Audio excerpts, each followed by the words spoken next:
Hola, buenos días. ¿Cómo están, chicos? Esperamos que muy bien. ¿Están preparados para jugar con los profes de música? ¿Qué vamos a hacer? Vamos a jugar a un bingo de sonidos de animales. ¿Qué es lo que tengo que hacer?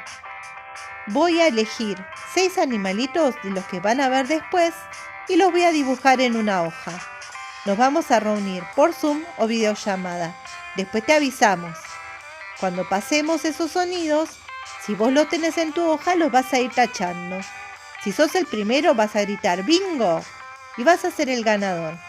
Ahora sí, vas a elegir esos animales y los vas a practicar.